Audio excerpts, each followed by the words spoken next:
What's up, everyone? It's NFL Week 5, and this is Tournament Tactics, where we take a look at the NFL Week 5 DraftKings Main Slate, go through it, and talk about tactics to win tournaments, big tournaments, milli makers, big GPPs.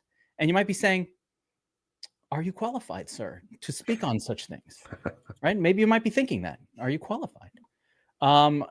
So I'll just give you a little look at what happened last week right after the show. Right? We've been talking up the Pocket Max contest, the Pocket Cup contest on DraftKings all season long here. Why? Because you could buy 150 lineups for $150 and win $1,000 ticket to a big showdown for the Super Bowl at the end of the year. Super fun. Good times are going to be had by all. Right? And now, what does this contest prove? The biggest thing to me that we're showing with these wins is the Domination Station Optimizer continues to outperform, continues to take down tournaments week after week. All the other sites, fuck them. We have our in-game simulation model, which beats the other sim models out there. How do I know? Because they keep taking them down. Oh, Razzle took one down. Oh, that's a staff member. That doesn't count. That doesn't count. Oh, how about Midget Coach? He's not a coach. That's a subscriber. How about BobbyWow? Everybody knows what would BobbyWow do. And BobbyWow got his. Where's BobbyWow right now? You see the nails. And of course, Jay Grace taking one down last night as well in the showdown. 4 pocket mini tickets. Oh, Chris Canello as well. That's a DFS Army avatar. Fancy one. And the reason I show these guys, there's no difference between this contest, a Millie Maker, a flea, a 5, a 3. They're all the same. You see the chat? Oh, shit. Yeah. What's up, Nicholas Barrett? Took down the end zone on FanDuel for $20K. Yes. Good stuff, man. What's up, Nicholas Barrett? Get in DFS Army as well. We want you as part of our team. Yeah, but this was awesome. That is great to hear. Well done. I love it. Hell yeah. And thank you for the tip. That is awesome. So, wow. Holy shit. That was unexpected. All right. Going off on my rant. Nicholas Barrett, that's what's up. Get into DFS Army as well. We want you in here. All right. So a couple of items of note. First, BobbyWow is not with us today. A little under the weather, a little something going around. But BobbyWow was supposed to paint his fingernails. He promised to go full Caleb Williams if the Bears won last week. So we have the honorary BobbyWow in the 4th window today with us in spirit. We love you, BobbyWow. Get well soon. Get well soon, man. Yes, get well soon, BobbyWow. We appreciate you. It's extra pressure. I told Burns and Josiah, get ready, guys. This is pressure. But this is a smaller slate than what we've had. Less games of interest than what we've had in recent past. There's some lock button core plays. A lock button core at running back that just revealed itself within the past few hours, guys. Lock button. You got to stick around to hear who that is. But let's start, as we always do, with talking about some of these game environments, and we'll take it from there. What's up, Ray Zanny? We'll take it from there. And as always, so we're showing the Domination Station, the same tool that all of these people use to take down tournaments just last week. We'll continue to do it this week and next week and week after that, and you should join us and be a part of it. I'll say it again. But with that being said, boys, we've got 3 kind of green tiles, maybe 4 green tiles, I'm going to call it. Yeah, fair. And a bunch of yellows and some reds. Now, green, good, yellow, and red, bad. We try to make it easy with this tool. So let's get into talking about the game environments and matchups. Josiah, starting with you, which is the game environment this week that's really popping for you? Yeah, I mean, the best one I've seen so far is the Raiders-Colts game. That one just looks like it's going to have fireworks in it. You have to love Daniel Jones in this spot, and the bring back gets a little iffy because of Bauer's injury. Jacoby's been a little banged up, and Trey Tucker's been a little unreliable, but on a slate that there aren't too many games that look too sexy, this is the one that stands out for me so far. That's popping. That's one of them. Burns, how about you? What is the Shark Lab looking at this week as far as a game environment that looks exciting to target? I mean, the Jets Dallas game looks pretty exciting. With Justin Fields in this one at home, and then Dallas traveling up there to New York. Dak Prescott usually hasn't done very well on the road. I'm kind of suspecting the same thing out of him this week again. But I also don't mind, and I don't really like him away from his home field, is just Jared Goff this week. Cincinnati has been banged up on the defense, and I'm not really liking their defense at all this year. It's just nothing really spectacular. Kevin wants to interrupt you so bad. I know he does. His whole body started shaking. No, we can't. But he's on the road, and I don't really like him on the road, so I'm not gonna go there with him. But I do love pieces from this game. So this is another game that could actually see some fireworks on the Lions side. This game exactly reminds me of last week with the Lions, and they just don't lead to big games from Goff, guys. They just don't. On the road, they're just going to run it, and they're going to run it down their throats. And they're going to slam it in their faces with Montgomery and Gibbs there, I think. I don't know. But it's tough. This is a tough week for quarterbacks. Yeah, of course, the Jets-Cowboys game is super interesting to me. I love it. Yes, I agree with you, Josiah, as well. Colts, Raiders, sure. Danny Jones, fine. Right? The Raiders, Brock Bowers going to play, but limping around. We don't. He's dead to me for now. Dead to me. No go. No bueno. Yeah, the blowout with the Lions. The Lion team total's crazy high.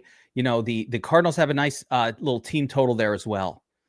But realistically, the game that stands out the most to me is probably Chargers, Commanders out in LA as well. And I don't, I still am really thinking about how I want to deal with Jaden Daniels' knee injury on the road, right? It doesn't stand out to me. And Burns, I actually have to say something to you after last week. I'm climbing on board. It's the week 4 kick in the ass that I needed to remember, guys. And this is really important. We can never trust road quarterbacks ever. They can never be trusted regardless of the situation. Road team players are dangerous. They can come through, but you're spot on, Burns. You cannot trust even the most studly of studs on the road. Yeah, there's a lot of research into that that I've done. The numbers speak for themselves. And if you're in my channel and you follow my cheat sheets, we did one hell of a job last week. We were on Matt Stafford. He blew up. We were on every top defense. We were on the top running backs and wide receivers. And, lo and behold, we were actually on the top tight ends as well. So the cheat sheets are speaking for themselves this year. I've been on the top defenses every single week. And it's real simple process. Yeah. It's a real simple formula. Yeah, there are exceptions in tournaments, but I in big tournaments, but I think as an overall, and the exceptions is what throws you. If there weren't exceptions, then everybody would be doing it. Let's put it that way. Like, yes, exceptions do happen, but it is just not safe to rely on. Even Caleb last week couldn't be in a better spot. Team wins, but just doesn't do it. Doesn't get there. Danny Dimes on the road doesn't get there. This week makes it really easy for us, too, because it's really hard to try and find a quarterback that's on the road that looks really good besides maybe Goff. Yeah, and well, this week, but in general, and the only exception would be like a running quarterback that could just pop off at any time, regardless. Like what happened with Fields. Played like shit last week. Team looked terrible, but yet comes through with the 28 just because he's a running quarterback, and even when they go down big, they can just one play can get him 15 points. And so that's the little exception. Any other game environments? Yeah, I mean, as far as I'm concerned, there's really no other game environments to even consider. Is there? All right, so let's go to quarterback, and we'll address this through the quarterback position, and we'll take a look at some of the quarterback ownership projections and see if there's any game environments that we're not thinking about or that we like that are popping here that we can get a little bit unique, a little bit different, a little weird, because the chalk is very condensed this week. And there's the crazy high owned Justin Herbert at the very top of the list. I don't think that's Burns. That's as high of an ownership projection for a quarterback as you are literally ever going to see on one of these slates. That's the highest. Yeah, it's when I just saw it, I thought it was just when I saw it, I was like, holy crap. But It's real. It's real. It's Patrick Mahomes circa 4 or 5 years ago, when he was on the main slate and everybody was playing him. That's kind of what that percentage is showcasing to me. Man, it's going to be tough to pull that trigger. That's a lot. That's a lot of ownership. It's let's call it an amount of ownership that will make it difficult to hit in big tournaments at that level, at that amount. Following him up, everything makes sense to me. Danny Jones and Justin Fields both are home favored quarterbacks. It's Fields isn't actually favored, but at least he's at home. Yeah, bad defense of the Cowboys. That's logical. Nut matchup. Yeah, and super close game, by the way. Even though they're not favored, that is there. This is like 1.5. Like this, that's within 3 to me. I told you, and that was the other exception, Burns. Remember week 1? If it's like 1 or 2 points, I'm going to make an exception for it. To me, there's no favorite in a game like that. That's the same. 100%. Yeah, that's where we can make an exception for it, or I'll allow for the exception in that scenario. But there's not even that much to talk about. So I want to actually get beyond the top 3. Well, let me first go to this. Do we all agree that just on paper, straight up, Herbert, Jones, and Fields, probably the 3 better plays? Like they're the best plays. Yeah, I agree with you 100%. Yeah. They're the best plays on paper. Yeah. So let's see where we can get weird and different in tournaments, or if we can. Right? So you go beyond it. And first off, I see Kyler Murray there. I don't love it in a blowout matchup against the Titans. I don't love that. And as at the 3rd, 4th highest owned guy, doesn't really get me excited at all. After that, Jalen Hurts, okay, at home, tough defense, but he can run it in. I mean, low owned Hurts. Yeah, it's good. That's a tough one for me. They're really good defense. Secondary is really tough. So unsexy game total. Yeah, it's a tough one. Yeah, tricky, right? And then you've got Dak Prescott going up against. We have the narrative of the Jets' defense is not very good right now. They haven't been stopping anybody. True. Dak has been on fire, but Dak tends to play down poorly on the road. Dangerous. Every time. Jaden Daniels, road Jaden coming off injury. Again, it's the other side of these games. Can't do it. Right. And then some of the chat is talking about Seattle. So if we take the same sort of approach to Seattle, it would be a Sam Darnold. Sam Darnold had not shown any ceiling so far this year. Nothing. Yeah, this is where I'm going. I love the low ownership on him. He's in my notes right now to play him. So Tampa Bay is actually going to have a lot of injuries in this game. Bucky Irving is probably going to be out. Mike Evans is already ruled out. Secondary in this game is actually in shambles because they have a lot of injuries into their secondary from on the Tampa Bay side. So this is where a lot of my ownership is going to fall in big tournaments, is right here in Sam Darnold. Without all those injuries, he's actually facing the 25th ranked defense against the quarterback position in fantasy points allowed. And he's actually been a very efficient quarterback this year. He's got 106.5 QBR, which is really good. It's one of the highest on the slate, second only to Jared Goff.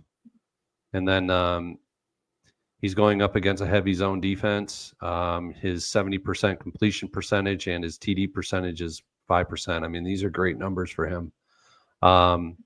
So I'm looking at him as probably one of my highest owned quarterbacks on the slate in large field GPPs this week. And I have one or two others, but I'm still toying with one of them. And the only reason why is I don't know if I can I don't know if I can put my name to that one, but Man, I can tell I yeah. have a big bias because as soon as you said Sam Darnold, I cringed a little bit. Like, that's a tough one for It's me. cringy, and he hasn't shown any ceiling yet.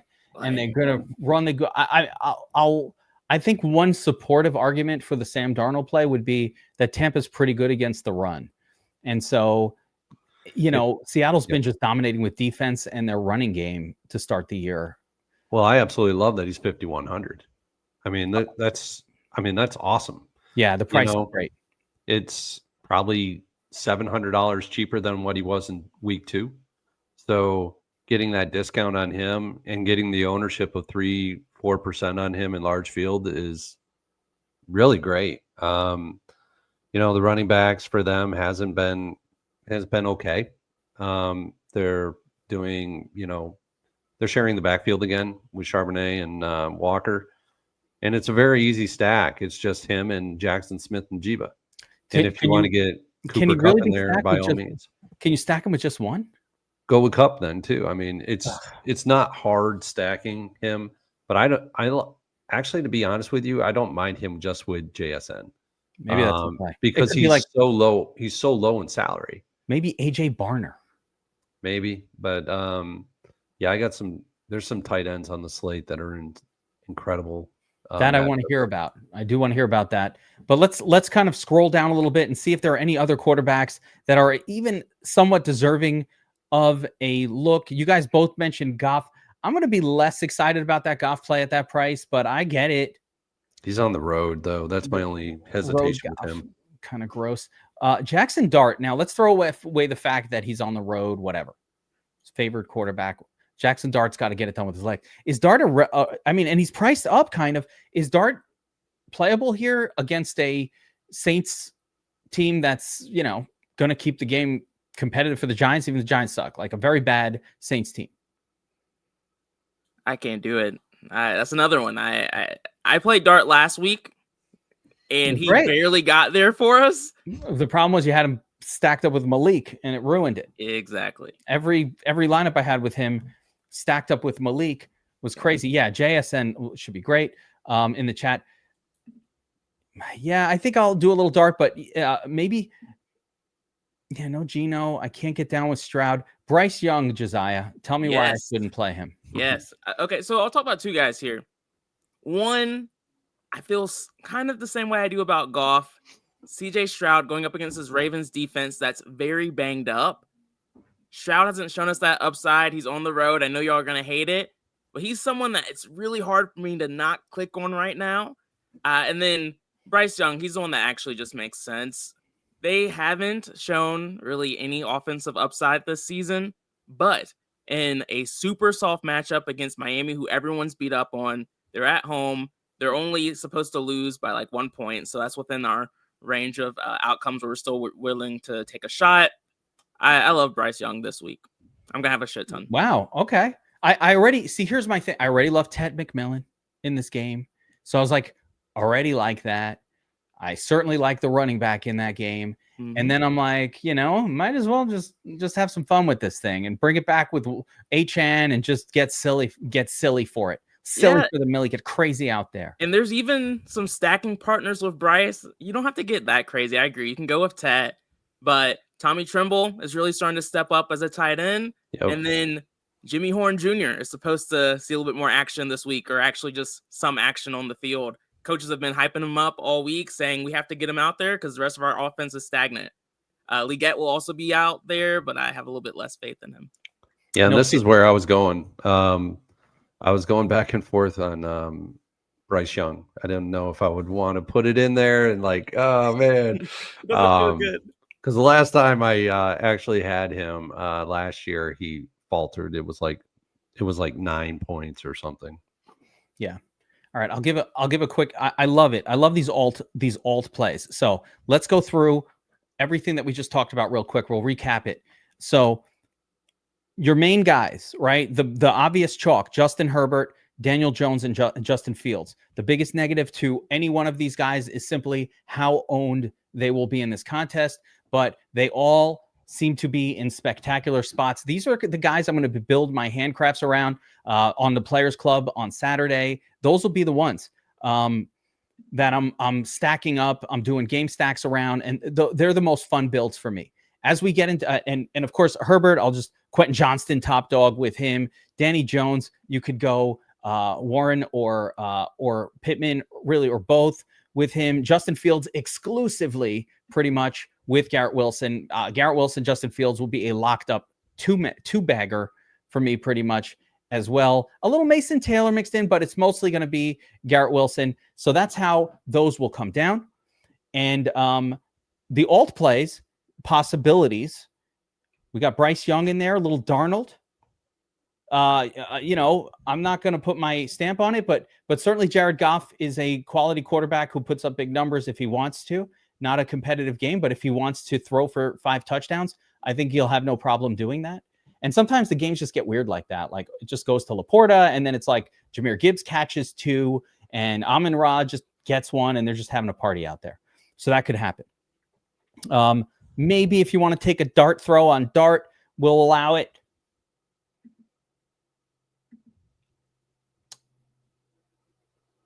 A little Dak as well, just to get like crazy. I can't do that one either. A little Dakarooney. No? Yeah, probably not. Yeah. Well, there we go.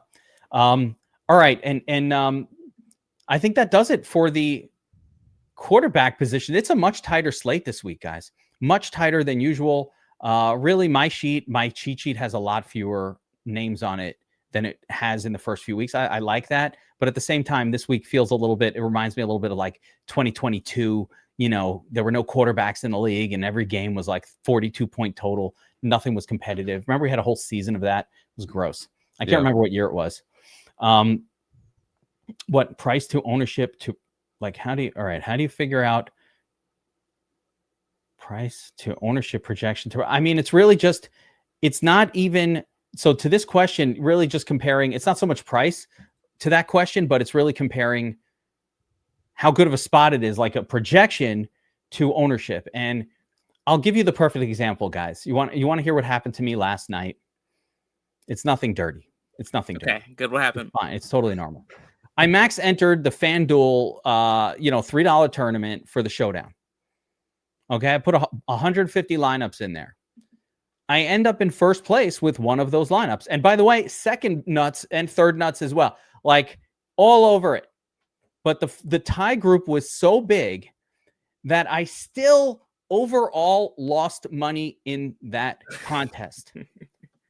Showdowns, man. They'll do it to you. That was a 10K to first, Josiah, and I got $143 to show for it.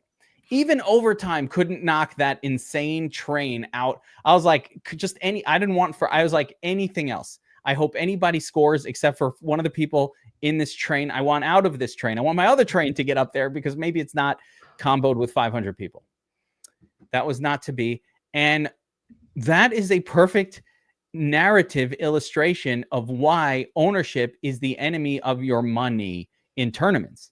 The same way I said on the example of the coin flip, right? We're in a coin flip contest. The coin is weighted 70% to heads. So we know it's likely to hit heads, but 90% of the people in the field are betting heads because we know it's likely to hit heads. If you keep betting heads, you will do nothing but lose money because the one time it goes tails, the tails people clean up. I've done videos on this topic. It's very clear when you understand it, why it doesn't help me to finish in first and combo with 10 million people where I don't make any money back. And then the next time when I don't finish at first, I lose money again. So then you're just losing all the time. So it's better to be averse to ownership as much as possible. And one of the ways to kind of get a little bit more unique, I think, with these spots is just to be a little unique with how you stack at games and team stacks and bringbacks and just building more firepower around the play, I think could help. Like if I'm playing Herbert and he's 20% owned, you probably have to force at least 2 because even though he's 20% owned, you're probably going to only have maybe 10% of the people that play him that double stack him. So that might be your way of getting a little more unique. Like, all right, 20% Herbert, not cool, but 20% Herbert stacked with Quentin Johnston and Ladd McConkey, or and someone else. Keenan Allen, they're all pretty chalky. It's tough. Yeah, it is tricky. Let's move on, guys. Wait, was that your way of saying we should just X out Herbert? I feel like that was the lesson. No. But you've got to get more unique about it, and don't just play that. You're going to have a hard time taking the tournament down with Herbert. Would I uncheck him here? Yes. No, I'm not going to do it, Josiah. But you convinced me. I'm sold. If somebody unchecked him, I I'm don't have now a problem fading with it. Herbert because of you. I don't have a problem. If you say I don't want to play the chalk highest owned quarterback, and I never will do that ever, I will respect that DFS play. I think that's a good way to approach DFS. It's probably the right way. So I think that's something that, or as Schwa Haddis says, maybe just go Herbert to Ladd, who no one's going to play. Like you can get Herbert in there, but with something else where it's low owned. Ladd's ownership is high too. That's the tough part. Yeah. Oh, geez. Oh, man. We're definitely not playing Stroud on the road. No, not doing that. All right, let's move on to the running back position. And my producer, Brady, is telling me to let everybody know. For those of you guys, like, of course, we want you to join DFS Army, and this does not apply to DFS Army subscribers. Everybody's watching this. We'd love for you to join, get access to the Domination Station, attack the Pocket Maxes. We got NBA starting in a week and a couple weeks. Yeah, everything's about to pop. Even tonight, we got NASCAR going tonight. There's a trucks race happening now. You don't even know. We have things going on constantly. We want you to sign up, promo code Geek. But if you're averse to signing up for a site like ours, you don't want the tools, you don't want the optimizer, but you enjoy the content and you like these shows and you want to get an early release of the shows, they come out a little bit early. So they set up a membership here on the YouTube channel to get access to these shows. Every DFS Army subscriber will have that as well. But if you're not if you're a DFS Army subscriber, please do not do this. But if you're a watcher of the show and you enjoy the show, but you don't necessarily want to join the site and be part of the Discord, you can do a YouTube membership. And for the plus version, that will include access to the Players Club on Saturdays, which is where we build lineups together and the ultimate stream. Super fun, hangout, blue moons and everything. So love for you guys to check that out right here on the YouTube channel. There's a membership link somewhere under the video. All right. In the description, it's there. It's in there somewhere in the description. It's under the video. All right. But if you're a DFS Army subscriber, do not do that because you already have full access to everything that would provide. Okay. Let's talk about the running back position. This is the one this week. It's heavy. I feel like it's easy. I feel like running back is no problem. I love everything. That's the problem. You love everything. Yeah. I do see some errors in ownership here too, like that are dangerous. So let's get right into it. Achane highest owned, 34%. That's bananas. Jonathan Taylor in a smash spot at home. Yep, 27.5%. And Breece Hall, clear core play, 25% owned. Fine. You got Rachaad White there, who we don't even know is going to get the full workload for Tampa, up at 20%. I don't think that will hold. Omarion Hampton at home, good spot as well.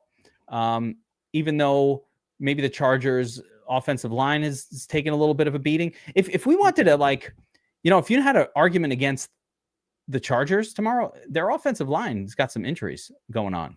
Yeah, they've had injuries all year though, and they've been fine up to this point, but they do have a few extra ones that make me look a little bit closer at their offense. I agree. Yeah. So continue on. Yeah, Jahmyr Gibbs in a good spot. Javonte Williams, Rico Dowdle, only 11%. That's not going to stick. That's going to change in a big way.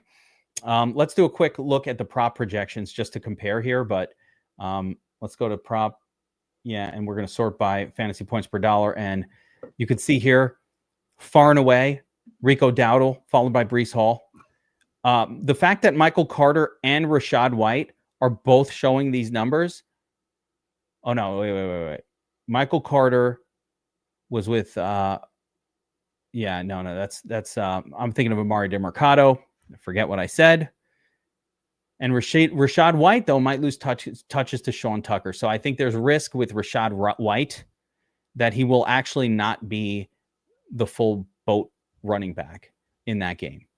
Same with Michael Carter. I don't think that he's going to get, even though he's the starter, I think there's risk with Michael Carter that it's going to be more him and Amari DeMarcado, not just Michael Carter. So those are those injury fill-in guys.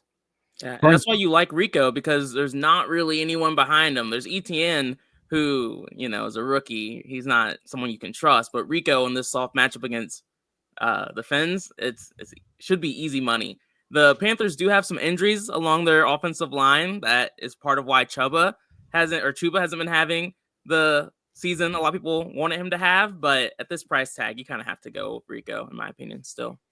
Yeah, I think if you combine what Rico and what Chuba have been doing, in maybe you'd get like the value of a 4,300 player at least. Yeah. It's not well, Chuba's also been 6K and he hasn't, he's getting you a 12 and you're like, that sucked. I kind of am happy if I get a 12 from Rico Dowdle. I think that's the difference. I'm like, all right, I got a 12. Okay. Yeah, I agree. I'm really just looking for a 16 or better, and like a 12, I'm not crying over it. Burns, what are your thoughts on the running back position and some of these ownerships? Are you seeing anything that kind of pops for you? Yeah, hey now, that's what's up. There's a lot of heavy ownership on some of these guys, and I'm not sure if they're in the best matchups to have it. Like Indianapolis, Las Vegas has been better than what's shown here. They're actually the 5th ranked defense against the run, but where Jonathan Taylor is going to get all of his work done is through the air. He's not going to produce the fantasy score that he produced 2 weeks ago in Tennessee. It'll be something slightly lower. The ownerships are high. I was not expecting this high on the running backs, especially some of these guys. Like Rachaad White, I get it. Bucky Irving is out. But, man, Seattle is an excellent defense this year. They are very good. And I'm not actually liking this at all. But I don't think it's going to last. I cannot imagine that Rachaad White is going to hold. It's going down. You think he'll be up there? Once we update the Rico ownership, and then everyone's starting to question White, I think it's going to have to be like in that 15 to 20% range. Yeah. The prop projection is very good for him. If this holds up and it's a 14 for that price point, yeah, he's gonna have, and the projection is also pretty good. I do think that the field is going to assume that this guy is going to be the full blast guy, but he is on the road against a pretty good Seattle defense. Yeah, and I got some reservations on Rico Dowdle too. I'm not really he hasn't really had the volume this year. He's been in a shared backfield, of course, because of that. But I tend to not like home underdog running backs. But the line on this game is very close, and it could move over to Carolina side. So when that happens, he's going to be in a better situation in my metrics. Same for Breece Hall. But Breece Hall is a volume machine, and he's actually going to get it all this weekend.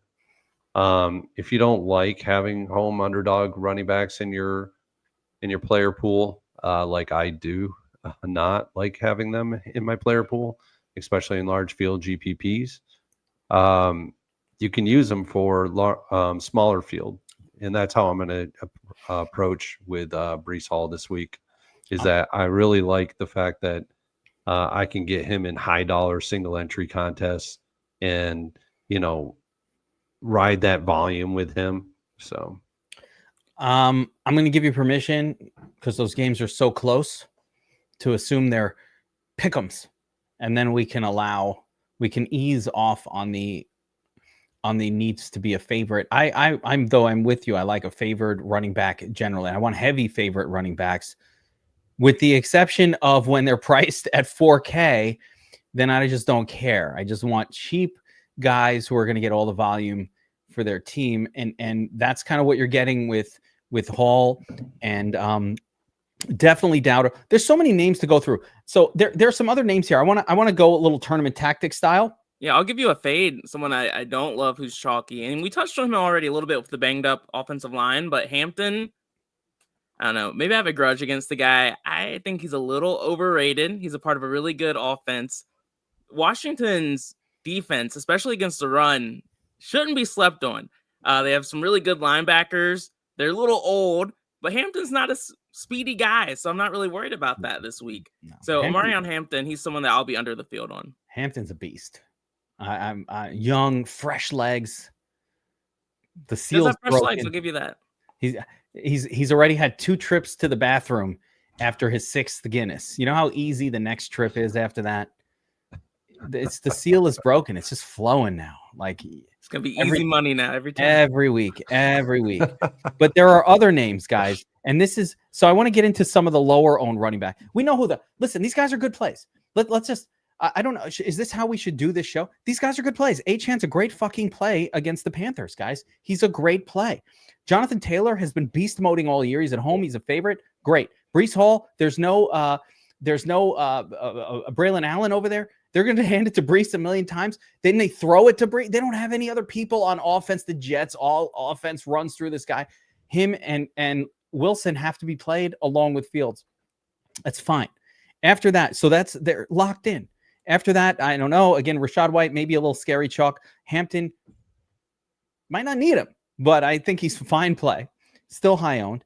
But where I want to get to is some of these names that we're like forgetting about because Sexy Rico showed up. Like, what's wrong with Woody Marks? Almost like not that expensive, on the upswing, low owned. Cam Scataboo, the Scat Man. 6K. Well, he's a little expensive, but finally not as a massive underdog. And now they're going to have to throw to him. Who are they throwing to on the Giants if not to Cam Scataboo? I know one. Give me one. Yeah. Let's go. I hope it's not. This Pollard. Is a Darius Slayton game. Oh, wait. We'll get to the receivers. Wide receivers. Like he meant literally who you're throwing it to. I'm talking running backs here. I'm doing a whole thing about the running backs. You know. Yeah, Dobbins. I'm just looking at the low on guys. Walker, I don't want that. But I think Woody Marks, Michael Carter, maybe. Can we trust Michael Carter, Burns? Starter. I don't know. That one's kind of sketchy for me with a shared backfield, and they're talking about 3 guys sharing that backfield, not just Amari and Michael Carter. They're talking about another guy in there too. So gross. I don't want anything to do with that. Ashton Janty, I guess are we interested in Ashton Janty at Road Dog at no, right? Derrick Henry, tough defense he's going up against here. Maybe they'll lean heavy on the run, but I'm not feeling that argument. Either. Not feeling it. You? Anyone? No. Shit. If anybody plays Alvin Kamara or even mentions the name for the rest of the season. Wait. Not just somebody today. Already did. You're getting one of these.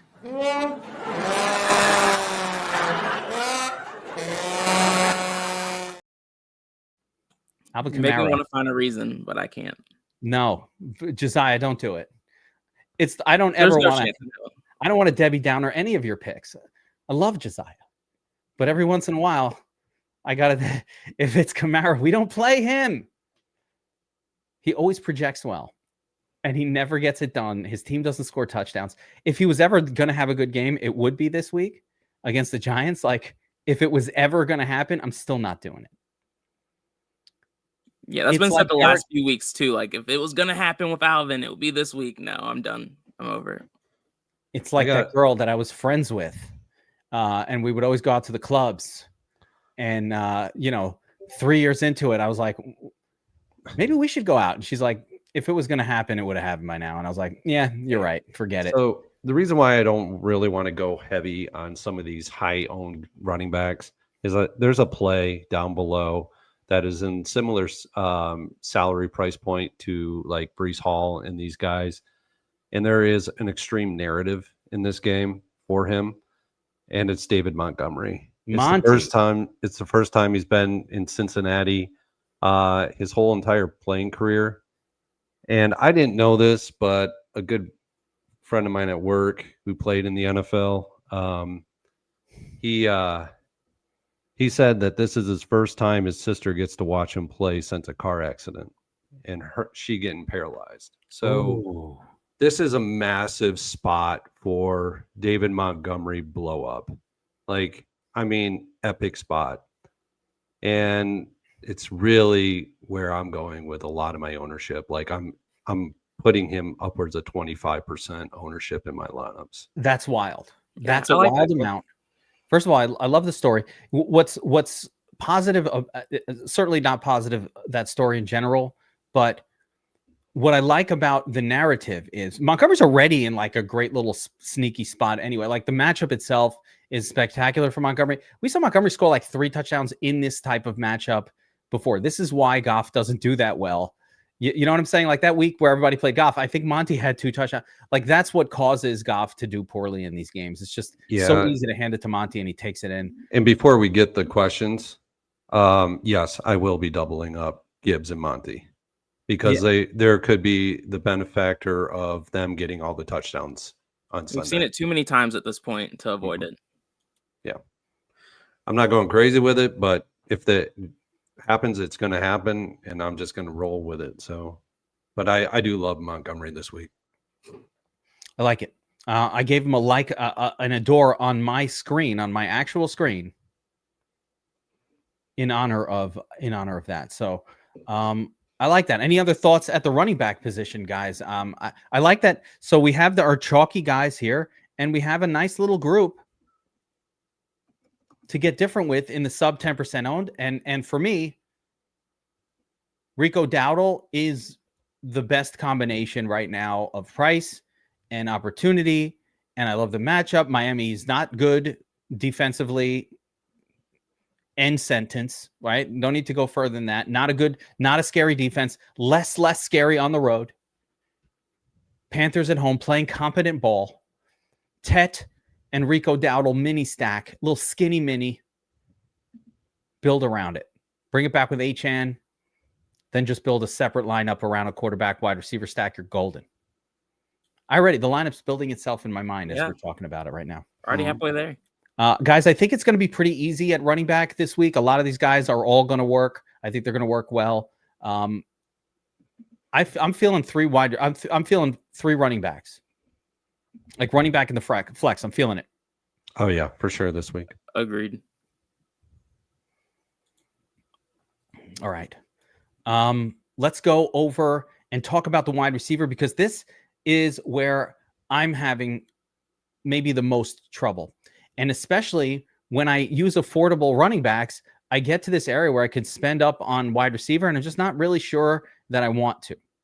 So I want to get into this. Let's first look at the chalk at wide receiver for NFL Week 5, as we do, and then we'll get into, stud, mid, dud, and who we like, right? So I've got wide receiver sorted by ownership. JSN, top dog at 22%, expected. Can't argue with it. Amon-Ra up there as well. Great matchup. Yeah. Right? We all like it. Whatever.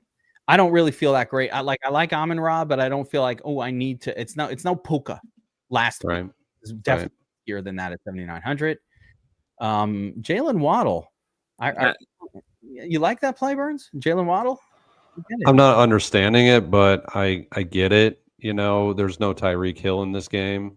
So I understand, like, Tyreek's gone for the rest of the season, if not his career now. It's a career ender, unfortunately.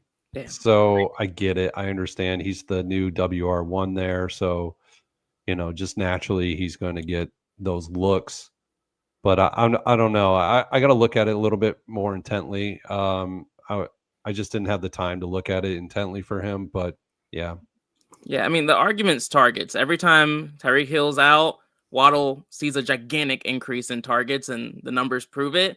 The issue here is he should have a nice up-close and personal battle this weekend against J.C. Horn, and that is a hellacious matchup, even though last week Hunter Henry was able to outrun Horn, so who the hell knows anymore.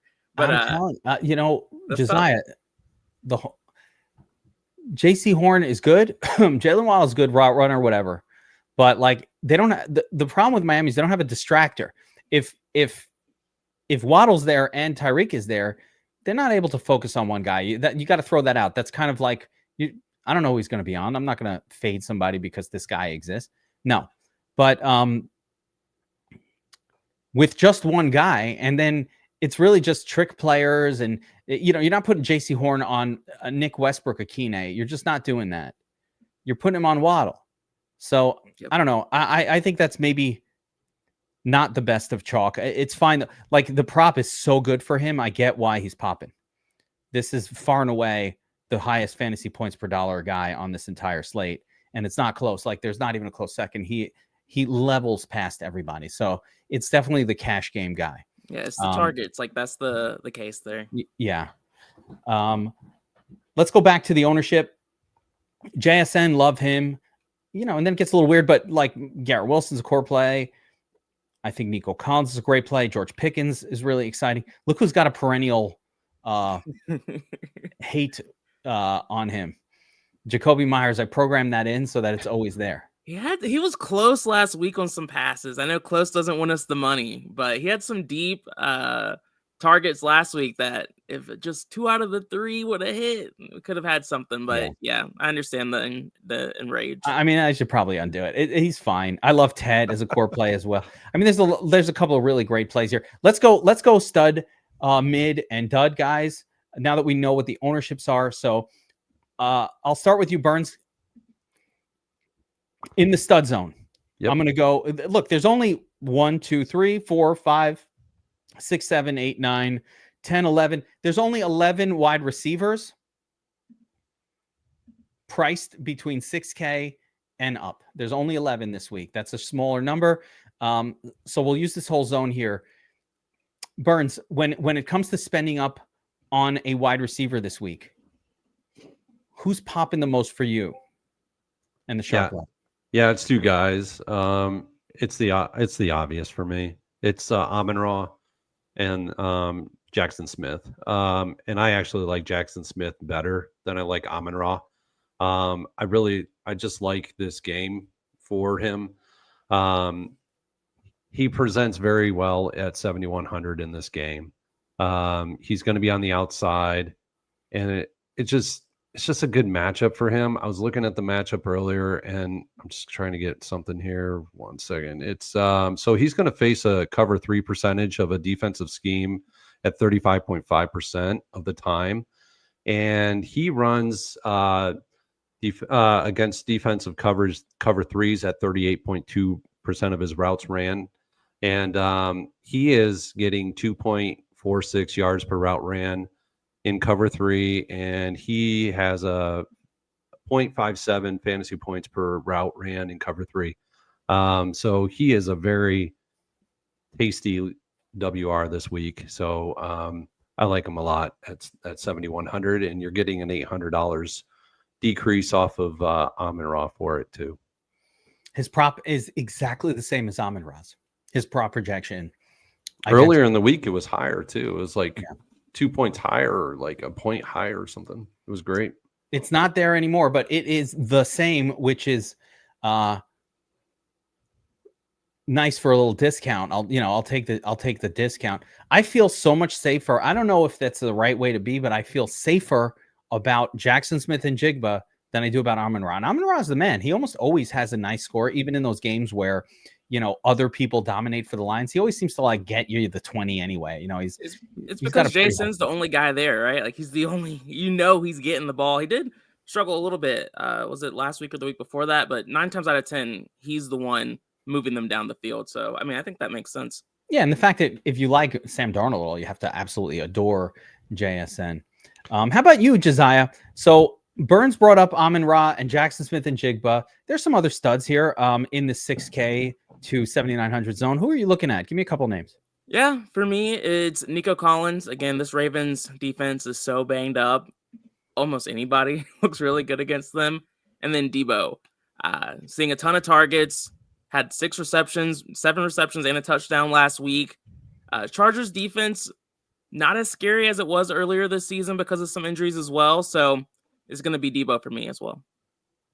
Yeah, Debo without Scary Terry. Yeah, Scary Terry could be interesting here. He doesn't prop out that great. I mean, I'll tell you, for me, I like the names that have been mentioned, so I don't need to go back to them. Garrett Wilson is like almost a lock button play. They stole a touchdown from him last week. He is so freaking good at football, and he's the only guy they throw to. Justin Fields is only throwing 20, maybe 25 times a game, and like 10 of them are going to Wilson, and the rest are going to Breece Hall. So It's like, all right. And that's kind of how I would build Fields lineups, right? I would build them with Breece Hall, and I would build them with Garrett Wilson, and forget everybody else. It's in that game. Mason Taylor too. Mason Taylor woke up, saw his dad sitting in the stands last week. You guys see Jason Taylor in the stands? I didn't realize Mason Taylor was Jason Taylor's kid. Yep. Did you know this? Me either. Yep. That's cool. Yeah. I was like, what's Jason Taylor doing at the Jets game? Knew him from college. Yeah. I didn't know it was this kid. He had some smoking hot babe on his lap. I was like, who the heck is that? Mason Taylor's mom? Yeah. I don't know if it was her. I don't know who it was, but some smoke show sitting on. And my thought was, by the way, when I saw the smoke show, I was like, Jason Taylor deserves to have a smoking hot babe like that. That's like, he should have that. Yeah. If he didn't have that, all would be wrong in the world. Yeah. Another reason why I may not go so heavy on Amon-Ra is that Cincinnati has actually been pretty decent over the middle in short passing situations. Over the middle, they ranked 6th this year. And, that's considerable. When you're in the top 10 in the league, that's considerable. But Amon-Ra can get it done against anybody. So I'm not all that worried. No one mentioned George Pickens. I'm just going to talk him up a smidge here. Sauce or not, George Pickens is really good. And when he's in that CeeDee Lamb role and they just throw it to him, like, I think George, again, I don't feel good about him as I feel about Garrett Wilson at home, but George Pickens showed something last week that. Who are you, man? Like all season we've heard how good Sauce is. Sauce is the man, but he is the man. Hey, listen, he's like the number 4 PFF graded. And by the way, calling that touchdown on him, he wasn't even on that guy. He saw the ball come, took a jump on Waller. He wasn't even on Waller for that play. That was not this whole meme of Waller beating Sauce. That was not what happened. Waller had a different defender on him, and Sauce just saw it, jumped like 5 feet ahead of him, tried to swat it. But no, Sauce is good. But you can't allow these defensive back matchups to affect your player decisions that much. I don't even know that Sauce is going to be on Pickens the whole game. He'll be on him for a play here, a play there. You don't know. We don't know. Yeah. Yeah. I mean, Sauce is he's a good defensive back. There's only one guy in the NFL that I'm scared to actually play a wide receiver against, and that's Patrick Surtain. I mean, there you go. That's it. So, and that's this week. That would be AJ Brown. I'll get that for you. That's the problem. Or is he on Smith? I don't fucking know. Equal receivers, so you don't care about them. Yeah. All right. let's talk about. I actually really like this under 6K zone a lot though, but I'm loading up on Garrett Wilson this week. As we scroll down to the next group here, Josiah, I'll go back to you for this one. So let's call it like in the normal zone in the 6K to 55 to 4,500 range, not the super punts, but there's a lot of names here that are going to be super popular. You have the chalk Waddle, weird chalk in Ladd McConkey, but I don't know. And then Quentin Johnston has been great, amazing this year. Like, why are we doubting him? Yeah. I mean, for me, I'm like you. I love this zone. Tet's here. Michael Pittman Jr. is here. I think if you want to get weird, just a real tournament tactics play, Wan'Dale Robinson is the guy I'm looking at. He saw a huge increase in targets last week when Neighbors went out. I know Guy Burns is on Slayton, so it makes me a little bit more nervous about it, but I'm going to make sure I force some exposure to Wan'Dale Robinson. But looking at some of the other chalkier receivers in this range, it's Michael Pittman Jr. for me. Just great game environment. Matchup doesn't scare me. He's been great this season. Oh, I love Michael Pitt. This is such a good part. This is why you don't even need all these bargain running backs. Like, you only need one. You don't have to double down because There are stud wide receivers all over the place. I'm sure the Shark Lab has identified smash spots here in this wide receiver group. Shark Lab, what do you say? Yeah, the reason why I'm not going really high on Wan'Dale Robinson, and I really think it is a Darius Slayton week.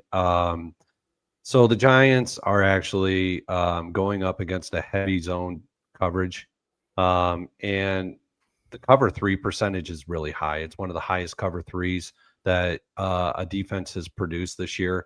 It's the third highest on the slate. Sorry, and this is actually where Darius Slayton explodes. Darius Slayton against cover 3 has been excellent this year. He has seen 44.4% of routes against cover 3. He is producing 2.9 yards per route ran. This is the type of defense that you take the top off of. And this is where Darius Slayton actually is going to explode.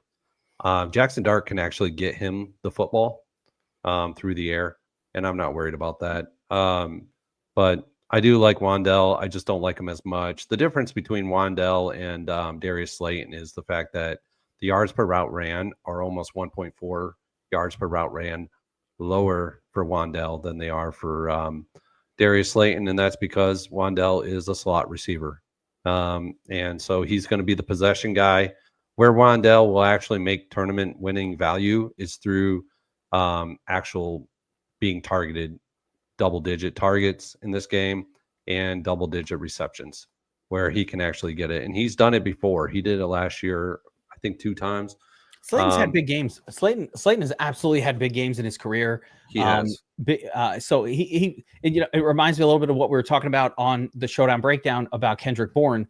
Like, this is a guy who I've watched have 20-point games before, and I always like that exists on this player when I'm playing some, kind of like a backup name like that. Like, I've seen him have good games. Slayton has had 20+ point games before. It's not out of the route. Although Jackson Dart has never thrown a wide receiver to a 20-point game, but small sample size. You never know. I mean, it could happen with him.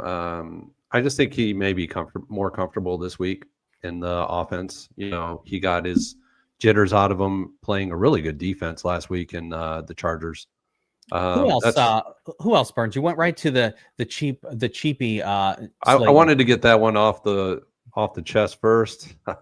But I think we overlooked one really good receiver in the 6K range. And I think he could actually have a very good game. But I worry about him going up against Kenyon Mitchell, is Cortland Sutton in this game. And that's my only hesitation, is the fact that he's going up against Kenyon Mitchell. But he does have he has good metrics against cover 3 and cover. And I see it as favorable. Like, cover 3 and cover 4 is a lot of what Philadelphia runs, and his cover 4 percentages are off the charts. I mean, he's got 4.11 yards per route ran against cover 4. He's got 1.67 against cover 3. So it's there. Plus his fantasy points per route ran and cover 4 is 1.2. What about Dijon smashing him every time he gets near a football? Good call. Yeah, exactly. I don't like that. I mean, I thought of it too, and all I think of is, like, every time Sutton's about to make a catch, here comes Dijon just freaking out of nowhere, just destroying him too, and like injuring him no less. Yeah, brutal. But for Philly running a cover 4 at 20% of the time, it's worth a shot or here or there. Yeah, and he's great. When he's good, he's amazing, right? He's winning you the tournament. But yeah, that Eagles defense is a tough one to crack the nut. I was thinking about it. I was like, Troy Franklin, is there somebody there that's going to kind of avoid the tough coverage? Maybe. Troy Franklin. And people in the chat are talking about Egbuka as well. He's a very viable play. Personally, I don't love that game environment as much as some people do, but Burns, I'm sure you like him too, right? I mean, if he's a run back, yeah, that's where you run it back with in that game. But I don't know if I really want to run that back at all. I don't know if I like Tampa Bay at all in this game. I'm just on the Seattle side of that game. Just Seattle's general. defense is just Yeah, so good. Seattle's playing good defense right now. Although I will say this, you could play Godwin for cheaper. You said that so casually, like that wasn't kind of a mic drop moment. No, Like, that was no, a you big can deal. play. I looked at it last week. I went back and actually watched the game film to see how he was looking out there. And I was like, because I saw, I think he was 10 targets, 3 receptions. I was like, fuck this guy. He's knocking the dust off. But it wasn't so much that. It was just how that game went a little bit. It was really good defense being played.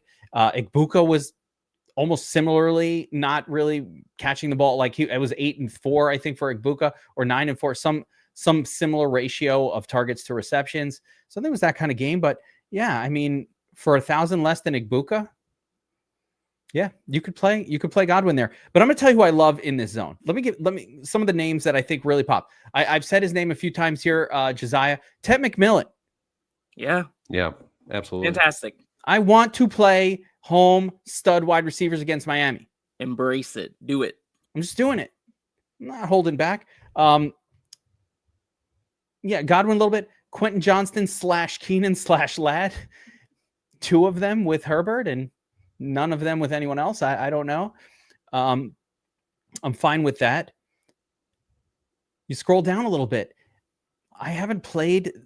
You already mentioned Pittman. That's really, for me, probably just the pairing with Daniel Jones. I have so much Daniel Jones. I probably don't need to use him not in a Daniel. That's the thing I do. Can we discuss Adonai Mitchell throwing away $1 million of mine last week? How you had that much of them, or just that one line you needed? I had like 23% exposure to him in big GPPs. I don't even understand what I've watched the play over and over again, and I still don't understand why the football came out of his hand. There was no one there. Why did this happen? Embrace his inner MHJ. What a nightmare. Yeah, that really was. And MHJ knocking the bad out for a minute. See if we can keep that going. But on that note, yeah, Pittman's fine. More of a pairing with Dan Jones. I think Chris Olave is an interesting play against the Giants. Yeah, I actually like Pittman as a one-off too. Alec Pierce is out in this game. Yeah. And when Alec Pierce was out in this game last week, here's the percentage of target share. 30.3% to Pittman, 18.2 to Warren, 15.2 to Downs, and then Adonai Mitchell was 12.1. Yeah. And 15.2 to Jonathan Taylor. So do I have to get back on the Adonai thing this week? I don't know. I just think it's the Pittman show in this one.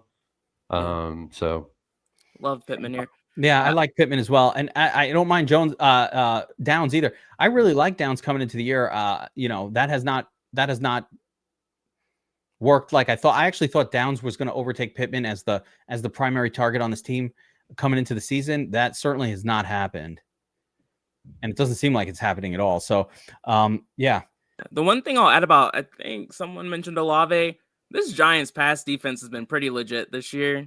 I'm not trying to get too crazy with them, but maybe I'm seeing things wrong. Let me show you one thing about Olave that's going to change your mind. I thought the same thing. I don't like these names when I don't talk about them a lot, and then they come up. There's a little bit that went into it, and the Saints at home. Okay, this guy has seen 14, 10, and 12 targets in 3 of the 4 games. Those are insane volume numbers, right? Yeah, it's crazy. Now it's the Giants, and I know the Giants acceptable. They're on the road. I'm not scared. There's no name on the Giants of a cornerback that I even know what their name is, so they can't be that good. And I think you can play some Olave here. I think the Rattlesnake will be better, slightly better at home than on the road. Okay. And I just don't see if he gets 10 targets for that price, I don't really care what he does with the targets. I just want the 10 target. If he can catch 6 or 7 of them. Yeah, I'm in prove it territory now with Olave. I've been on the roller coaster for a while now because of the targets, and he just hasn't done anything for me, so he has to prove it. But I get the argument. I do. Burns, Olave, acceptable? Acceptable, yes. Do I really want to go there? No. Because the Giants play a heavy man. defensive. Yeah, that's what I want against Olave. But there's a wide receiver that actually is way better against the man coverages on this New Orleans team than Olave. Is it Shaheed? Yep. Oh, at 2%. I can get on all board right, with but that. here's my concern with Shaheed. I love Shaheed. You know I love Shaheed. Shaheed's one of my guys from last year. Can the rattlesnake deliver the deep ball? Have we seen it?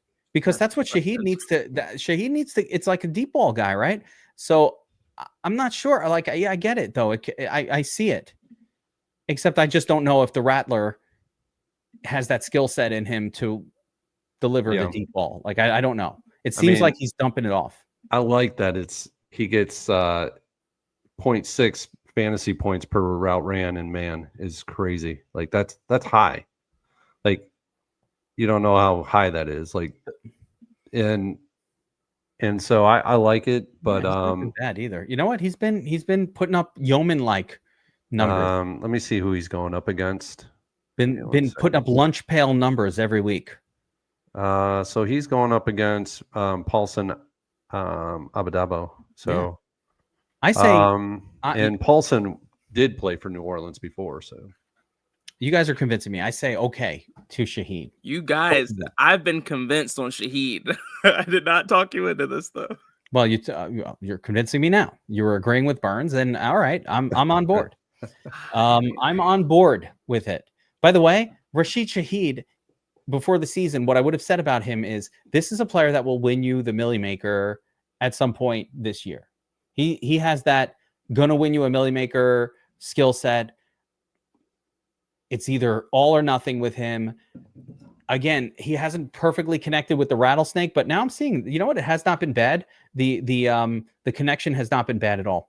Yeah, so, he's running different routes than he used to. Like he used to be like that dart throw. Now he's doing more, just a lot more on the offense for them. So a little bit less of that boomer bust play than he used to be.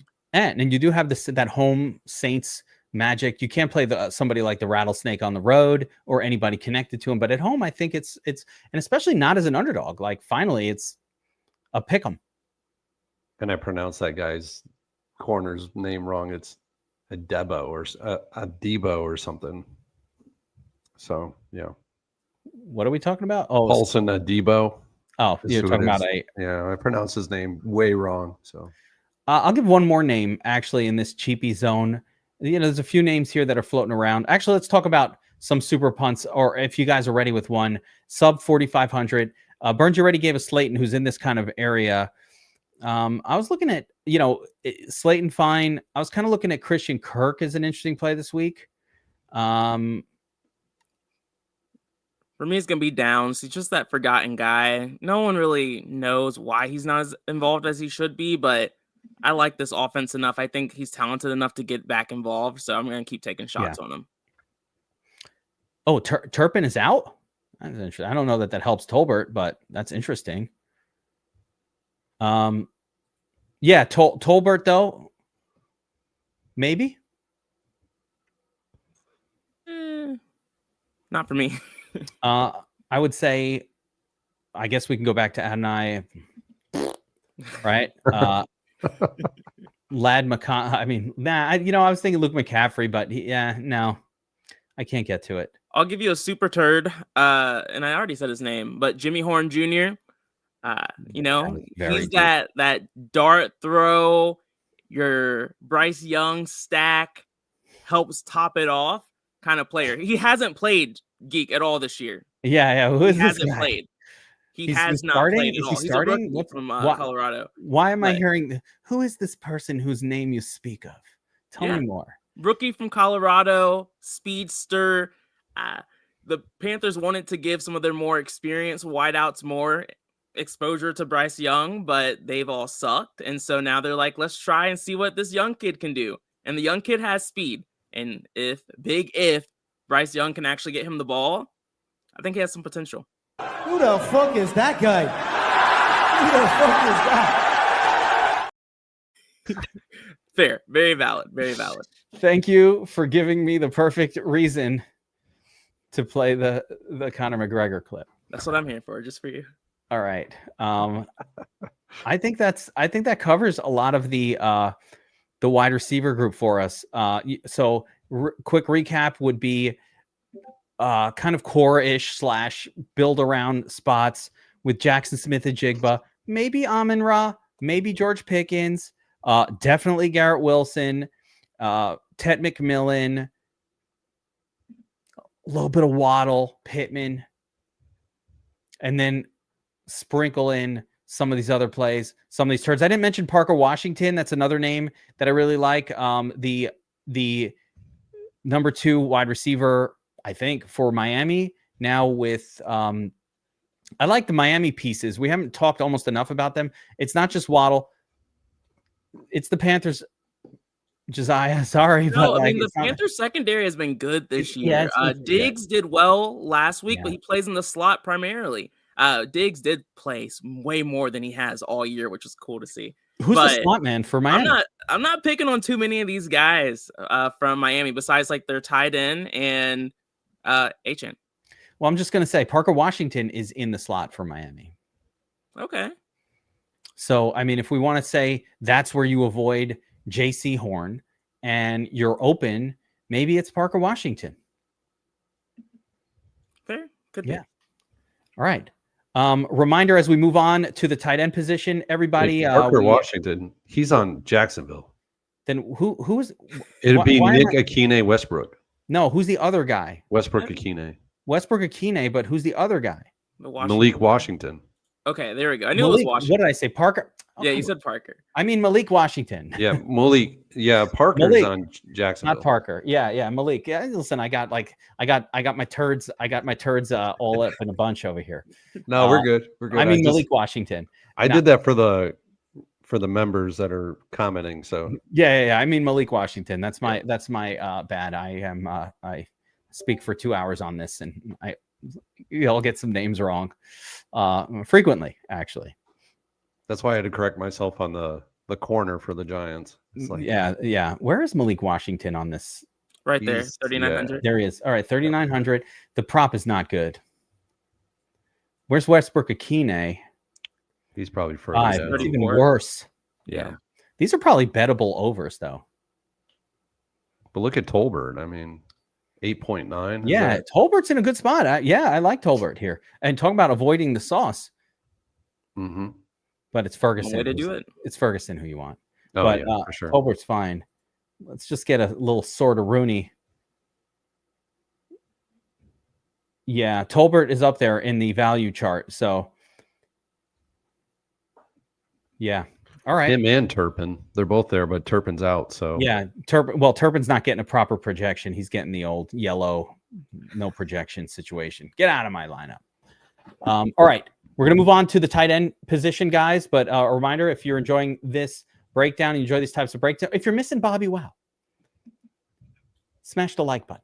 Bobby. We like you, BobbyWow. Let BobbyWow know that we miss him. We want him back. We love his painted nails. Can you imagine this being the first time someone ever tunes into this and they're like, what the hell are the nails in the top? They're all like, who the fuck is that fourth guy with the nails? Actually, they're really nice. If BobbyWow had done his nails like that, I would have been very impressed. Like, dude, your nails are really nice. You did a good job. Oh, you got the gel? What is that, gel? What is that, acrylic? Do you guys know the names of nail things? I have kids. I just smile and nod. Like, I have daughters. Looks nice. Oh, I know. I got acrylics. All right, cool. All right, let's talk about the tight end position, NFL Week 5, and a little sort of Rooney here. This is, I don't know. I feel like a tricky group. If we can get these wide receivers and tight ends right, I think the running back is going to build itself, and all we need is that perfect stack to win the money. So let's get into it. Tight end position, we've got the highest owned Tyler Warren, followed by Trey McBride, and distantly followed by Jake Ferguson. And then you have another little ownership discount for Bowers, Juwan Johnson, and Zach Ertz, right? So Warren makes a lot of sense. Trey McBride, Brock Bowers, until that injury is healed up, I think I've got to put the pause on getting excited about him. He's just limping around. It's unacceptable. Um, let's Getting a discount at this point, like no discount just hurts. Mhm. yeah. So, do you guys agree with this ownership? Anybody kind of stand out as an odd? Like I said, for me, a little bit. I'm not going to say it's bad, but like, yeah, I get it. Brock Bowers on a very affordable slate. I'd normally want to load up on someone like Bowers, but I'm not feeling it. Are you guys feeling this ownership? You seen anything that stands out as odd? No, I think Tyler Warren is the best play on the entire slate for a tight end. Or just for tight ends or in any position? Tight end. I'll just stick at tight end, but at 4,700, I mean that's crazy how good of a play he is. Ferguson's also in a great spot too, but there's a lot going on in that Indianapolis game that is leaning towards Tyler Warren having an excellent game in this one. So I understand why that ownership is that high. Do you know that he's never in his career produced a score worthy of a $4,700 salary level on DraftKings? Not that no, because he's only been playing for 4 weeks. Yeah, it's been a short career. That's been long. I want to see more targets for Tyler Warren than what we've been seeing. Yeah, that's my only hesitation. He's getting up there in price, and for single entries, I'm high dollar single entries. I don't want this salary range for him. I kind of want to be in that lower salary range, like in the threes. I mean, there's some guys in the threes that are actually in some good spots. Like Goddard's in a good spot. Zach Ertz is actually in a competent spot. And then Tommy Tremble, he's actually in a competent spot too. So these guys are all lower salaried, lower ownership than the guys above them. So I don't mind it at all. A lot of bargains available at tight end, and it might be the way to go. Obviously, Trey McBride popping as he does every week. I never have a complaint about it. It doesn't tend to score a lot of touchdowns. Main problem with him. Yeah, true. Yeah. It's not a particularly guy. I mean, he pops on the projection by far. Like he has, so the next highest projection, Trey McBride's at a 16.2. The next highest 13.4. And so on and so forth. So it does drop precipitously relative to McBride. I think McBride has that safe kind of high floor that he always has. Yeah, I'm not down with Okonkwo at all. But let's get into some of these lower price guys. So at the very top, first of all, Josiah, from the stud group, you got McBride, Warren, Ferguson. Oops. Yeah, I mean, I'm with y'all. All these guys look great, but you know the way I think. I'm just like, where can I get weird and different? So I look at the guy who's 4% owned at 4,200 and the highest game total in the slate, Laporta. He sucked this year. If you look at his game logs, he's done nothing for you. Brutal. But that's why he's low owned, and we know the upside's there, the game environment's there. So I'm going to take that shot every time. Yeah, like that, Burns. Outside of this chalk group, the Warrens, McBrides and Ferguson's. I love Ferguson. Ferguson for me is probably my favorite of this group. Just like I have my reasons as well. I think it has. Again, if Sauce is doing anything, you just throw it to Ferguson. The Jets have been terrible at stopping tight ends.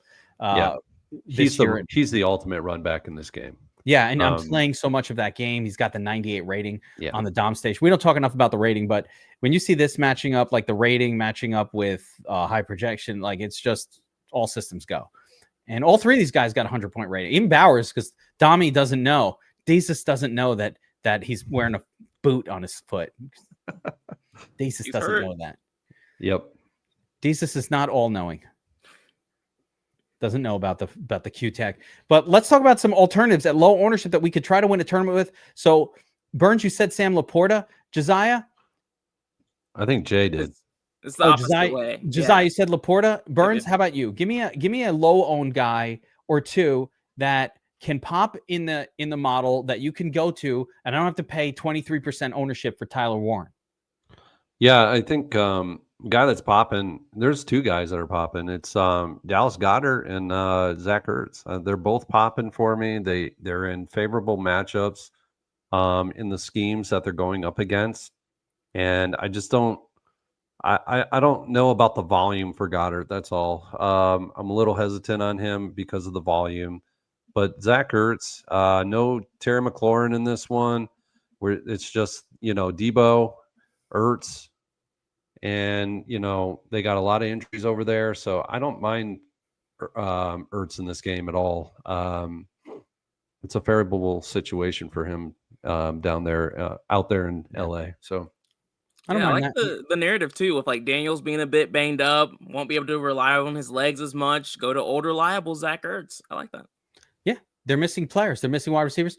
I like Plus, it as well. Daniels does love Ertz too. He does. So we got Ertz in play because of Daniels. So I like it. I like these low owned tight ends. I think this is one of the areas where you can do some damage in tournaments if you're right. And the chalk, like tight end chalk, it can just, if Warren doesn't have a big game, he's going to take out 1/4 of the field. That's a lot of, we're in 100,000. That's 25,000 lineups gone.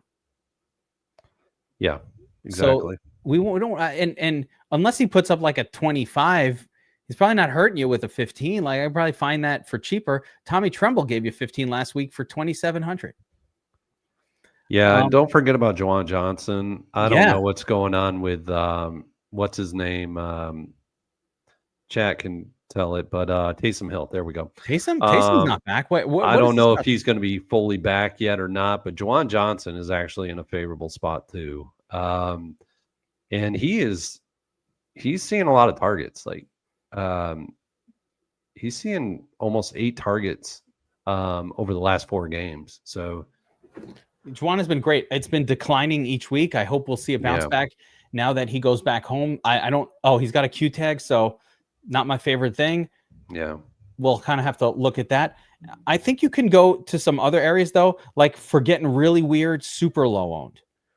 This is your area of expertise, Josiah, getting crazy low owned. Yeah, with this, there's a few guys I like down here. I think Dalton Schultz could be interesting. The targets are there. CJ Stroud just sucks 9 times out of 10. But in this soft matchup, he looks really good. Darren Waller, I like this game more than most. He crushed last week. We saw the Panthers struggle against Hunter Henry last week. It wouldn't shock me if he has another big game. And then one and only, you just talked about him, Tommy Tremble at 2,900. Stupid low owned for the guy right now for the Panthers as a pretty reliable target. So a lot of these low owned guys stand out for me down here. Yeah, I'll throw in I'll throw in a couple of names. AJ Barner on Seattle with he's kind of like the only tight end they're throwing to. Got a bunch of targets last week. I don't see what's wrong with that. Probably would more mix that in a Darnold stack than something I want to do standalone, but very playable. And and everybody's been talking about it in the chat as well. Mason Taylor with the Jets. Look what he did last week. Dad was watching. Mom was there, or dad's girlfriend. That's another good one. Yeah. Don't know. But 7 targets, 6 targets a week before. The Jets don't have anyone else to throw to on the team. It's a big problem when you watch the team. You're like, who the fuck is this wide receiver? Josh Reynolds, didn't he? Like that's who their WR2 is. It's a guy from 10 years ago. I don't know. He's still in the league. So they end up throwing to Mason Taylor quite a bit. So I don't mind him down there a little bit just to get weird at the tight end position and just like find some uniqueness. Yeah, there. Especially in field stacks. I like Taylor a lot. Yeah, I don't know if I'm going to go there outside of the field stacks, but definitely in the field stack and maybe outside of it. Could Evan Ingram be in the conversation? Is Evan Ingram no acceptable? No way. I didn't look at him at all. Did you, Burns? Evan Ingram? No, not Ingram. He's just not getting he's not producing. By the way, I just want to point out, yes, Joy Taylor is his aunt. Yes, that's actually correct. So yeah, with Ingram, he's just not producing with what Yeah, he's hurt for a few weeks. I mean, he's coming back. I don't know. He was hurt all of last year. I think he might just be hurt. That just might be who he is at this point. Could be wrong. I think you're thinking of Darren Waller, and somehow he comes back out of nowhere. and has that game last week. By the way, another one. Good BobbyWow call on that. Miss you, Bobby. For Bobby. All right, let's talk about the defenses for NFL Week 5. And again, if you're here with us so far, reminder that we'd love to have you as part of DFS Army. You can get in there, code Geek, get access to our tools. Burns' cheat sheet. Josiah's got the GPP sheet. You got my sheet, my Players Club. Every Saturday, we build lineups together. We're taking down tournaments with those lineups. And, of course, using the domination station to dominate. I don't care if you do a pocket mini or a milli maker. It's all the same thing. The tools work. People keep winning. And we've built these amazing tools, and we want to bring it out to the public. So we'd love for you to join DFS Army. Come check us out, dfsarmy.com, promo code GEEK. All right, defenses for NFL Week 5. And Burns, the highest owned is the cheapest Saints defense, and I actually think that's totally fine. You always want to play defense against a rookie, especially when the defense is effectively free, like what Saints defense is this week. Yeah, you're going to see a lot of people go into this. It's a viable defense. They're at home. They're actually favored. But I think it could be a trap for them with that high ownership. So I'll have them, but I'm not going to have them at a high rate. Yeah. I'll have them at field ownership. Pretty much is where it's going to reside, right around where we're at now. Cardinals just below them are in a good spot. They're also facing rookie Cam Ward. We've seen what defenses do against Cam Ward this year. It's going to remain a thing. He's actually on the road now, so it's going to be even harder for him out there in Arizona. But the defense that is it's popping more than any other defense for me is the Eagles this week. The Eagles? Yeah, they're popping off the charts in my defense model. So they're my number one defense on the week. We shall see if that leads to them being the highest fantasy point production defense. But don't forget the Seattle Seahawks at home, and don't forget the Chargers at home as well. These are very good defenses that are actually back at their home. And then don't forget the Colts either. I think the Colts could actually have a decent game on the fast track. And so don't forget these. Plus, they're all these defenses that I mentioned are all at home, and they're all favored. And that's what you want in tournaments, especially big, large field tournaments like the Millie Maker. And you're getting them at a super discount compared to the Cardinals. And, you're getting them at a discounted ownership compared to New Orleans Saints. That's fair. Josiah, do you have any defenses that are popping for you? Yeah, I have a couple. I like a lot of the ones that Burns mentioned. The Lions stand out a lot. This Cincinnati offense is god-awful and will continue to be, especially just a really bad offensive line. I always want to target that with defenses. Outside of that, the Panthers. You call it me being a fanboy or whatever, but the Miami defense hasn't looked good. Panthers are 2,500 at home. They're not favored yet, but they might be here soon. I think this could be a little bit of a sneaky spot for them. They haven't shown too much upside this season because we haven't had too many turnovers, but I still like this spot. I think the defense is improving. I'm seeing some crazy call outs here. Panthers is out of the blue. Burns, I thought you were going to go Colts. I did say Colts. I didn't miss that. Yeah. Okay. I was like, what am I, crazy? I literally put in my sheet, I put the Colts in there, and I was like, Burns is going to love the Colts, so I'm preemptively putting them on the sheet, but I don't know why. I'm just doing this because I think Burns is going there with it. Listen, I think the easy one this week is the Cardinals. We've been chasing last week. If you were on the Players, if you watched the Players Club with me last week, if you guys, and you were there, Josiah, you were in there. Not last week. Normally I am. Not last week. Normally you are. Every single lineup had Texans defense in it. 100% of them. I could not get away from it. They all were Texans because I'm going to play defenses against Cam Ward until he proves that he's not going to turn the ball over multiple times every week. I'm not saying Cam Ward's a bad player. I don't know anything if he's good or bad. I don't know what the problem is with that offense right now, and it could just take a while. I don't know. But as of now, that is a guy we want to target every single week until he proves otherwise. And actually, Arizona's defense is not that shit. It's okay. Yeah. Like, I don't want to do that if like the defense is terrible, but it's okay. Their team's fine. So I like that one quite a bit. Now the Cardinals, not Texans. I don't like the Texans on the road, but I don't mind the price point at 2,400. So they become in the mix much more as a price thing and being a very good overall defensive unit. Full stop, right? They're a good defense against, again, Cooper. Everybody shit on Cooper Rush. Cooper Rush is a professional National Football League backup quarterback. Don't laugh. He is. He's Mac Jonesian in the fact that he can come in, he can lead an offense. It looks somewhat credible. He's not that bad. That's my take on Cooper Rush. So, but still, 2,400 Texans, I'll take it.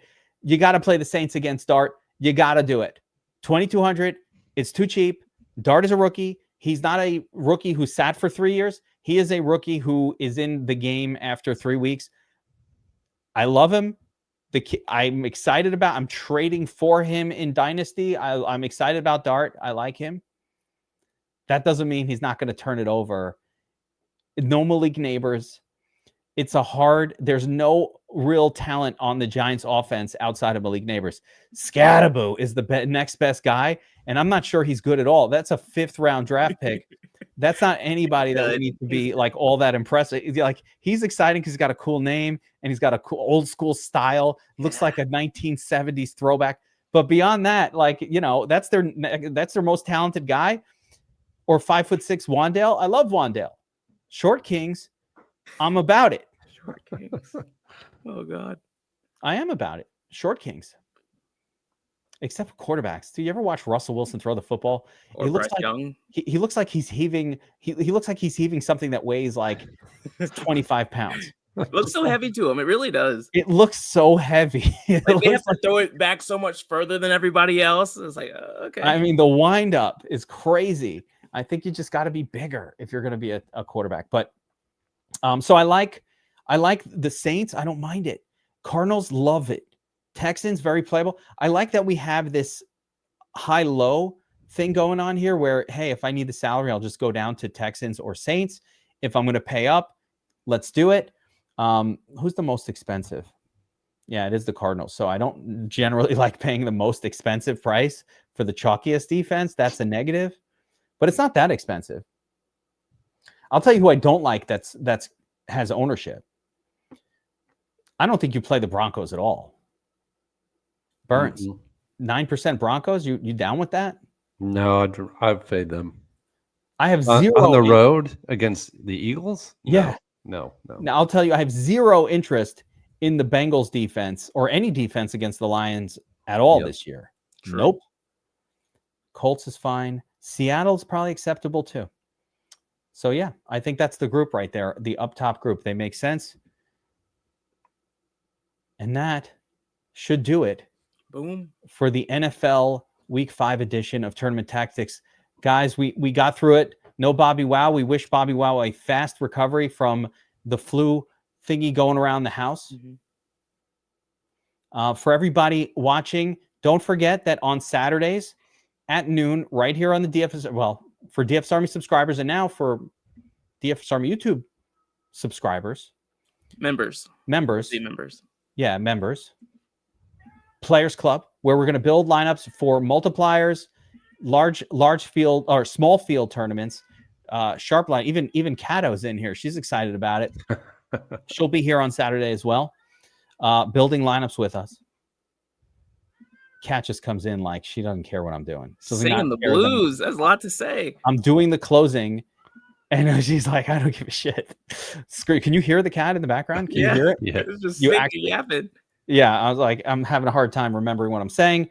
Oh, as well, thank you for reminding me. The arbitrages are lit up, right? Look at that. I just opened the ARB. Thank you, John Marchese, for reminding me. I just opened the Sharp app ARB tool.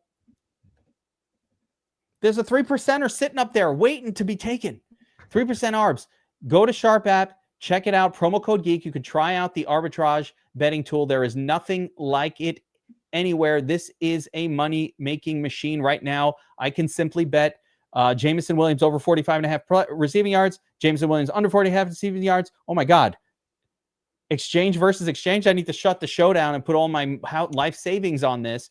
And no matter what happens, it goes over, it goes under, you win. That's what this is locating. This is scanning for market inefficiencies, incorrect pricings, and it's bringing it to you, and you print cash. ARBs for the win. John Marchese, go grab that Novig versus Profit X1 before it's gone.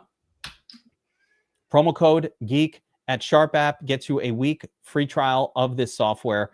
If you're a sports bettor and you want to take your money back from the sports book, this is how you do it. You will take it back. They took it from you, you take it back. Why do I assume they took it from you? Because you know they did. you know they took it. Let's not fool ourselves. You know, and you know. They took your money. Go get it back from them using the Sharp app. All right, guys. That's going to do it for this. Whoa. Pre-lock show Sunday. Wait, oh my God. 11. I almost forgot. A really important thing. Pre-lock show Sunday. At 11. Raz, Josiah, Tattoo, Burns, special guests sometimes, right here on the DFS Army YouTube channel. Maybe even Geek will show up on one of them. And this is an important one, and I got a very important reminder. In the Crease, the NHL show begins this Monday. Okay. I don't know who's on it, but it's a whole crew of hockey goons. There's Sean Hoy, Darth Pasta, and wait, who's on there? Sean Hoy, Darth Pasta, and Tattoo. Okay. The occasional BobbyWow appearance I heard. The occasional Burns appearance I heard. But the most important part NHL is a lot. For that starting crew of hosts, there's not a full set of teeth between the three of them. Hockey goons. They're the real deal. Hockey goons on Mondays in the Crease. All right. Yeah. And you know what? You might get a Geek cameo on there. You know what the problem is when I'm running 1,200 lineups in the mini pocket maxes, it's so overwhelming just on the organizational side of getting that done that I can never stop I'll just stream for an hour and get back to this. It's just taken me all of Sunday morning just to make all those lineups and put them in and upload them and not forget something. 1,200 here, another, 500 that are not pocket minis, but other things. And then FanDuel. There's a lot going on a Sunday for me. It's tricky. Yeah, Raz runs into that too. That's why he's always everywhere. Yeah, it's a lot. It's tricky. But you know what? I have that skill set where I can do this and make my lineups all simultaneous. The problem is having the stream open slows my computer down. I could do it if it wasn't slowing my computer down. So we'll work on that. Good luck this week, everybody. Helmets up. We'll see you guys Sunday for the pre-lock show, Monday for In the Crease, the hockey show, and of course, Saturday at noon for the Players Club, where we're going to build lineups together and smash. Good luck, everybody. We'll see you next week. Helmets up.